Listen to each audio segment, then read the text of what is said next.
Hello everyone, good evening. তো এখন বাজে বিকেল 5টা।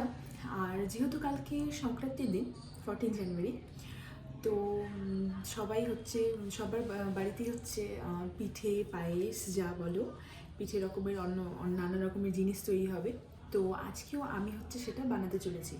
তো তোমাদেরকে আমি এই ভিডিওতে এটাই দেখাবো যে আমি কী কী বানাচ্ছি। ওকে, তো আজকে প্রথমবার ট্রাই করবো যেটা বানাচ্ছি, নতুন বানাবো। তো তোমরা আমার সাথে থাকো আর এই ভিডিওতে দেখতে থাকো যে কালকের জন্য আমি কী কী বানাচ্ছি। বেশি কিছু বানাবো না যেহেতু ছোট বাচ্চা আছে। তো দেখতে থাকো তোমরা আমার সাথে, আর সাথে থাকো। চলো দেখা যাক কী বানানো যায়। এদিকে দেখো নিয়ে নিয়েছি মুগের ডাল আর হচ্ছে চালের গুঁড়ো। চালের গুঁড়োটা বাড়িতে আর বাটিনি, বাইরের থেকে নিয়ে এসেছিলাম। আরও একদিকে কড়াই বসিয়ে এই মুগের ডালটাকে সুন্দর করে ভেজে নিলাম। এবার দেখো মুগের ডালটাকে ধুয়ে ভালো মতন ওটাকে কুকারে দিয়ে দিলাম।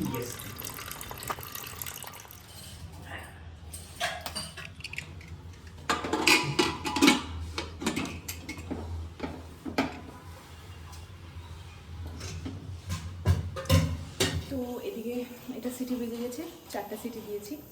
তো এবার অফ করে দিলাম এটা।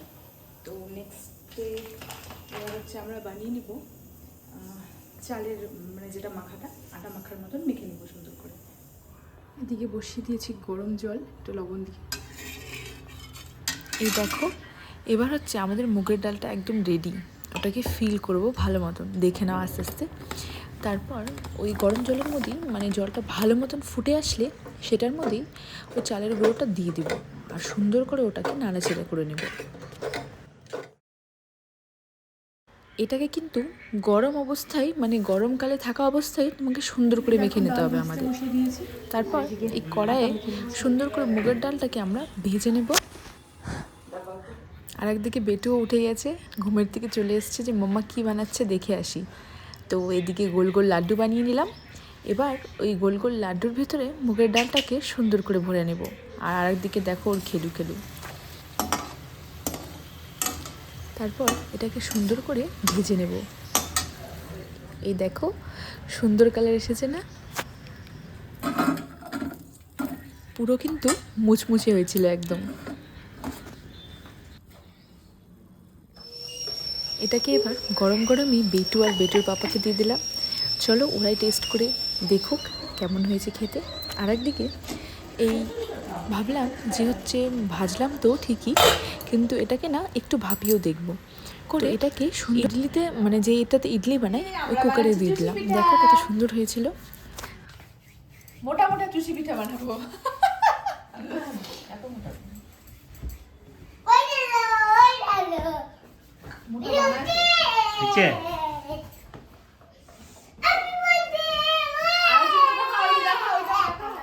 Happy birthday. एदिक देख हैप्पी बर्थडे। देखो इधर।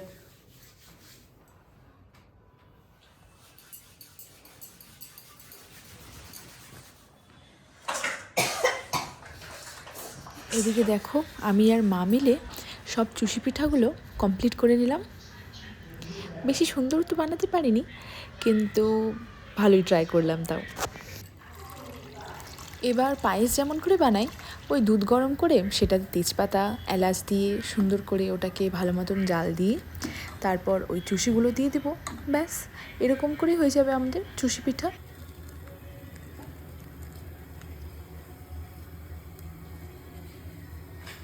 আর এদিকে আছে খেজুর গুড়। তো ফাইনালি ডান। তো চুষি পিঠাগুলোতে কিন্তু চিনি দেইনি, ওটাকে বানিয়েছিলাম খেজুর গুড় দিয়ে। গুড়েরটা না বেশ ভালো লাগে খেতে। তোমাদের ভিডিওটা কেমন লাগলো? ভালো লাগলে লাইক শেয়ার অ্যান্ড সাবস্ক্রাইব করে দিও। আর তোমাদের সবাইকে হ্যাপি মকর সংক্রান্তি। তো এখনের জন্য টাটা, আবার দেখা হচ্ছে একটা নেক্সট নতুন ভিডিও নিয়ে।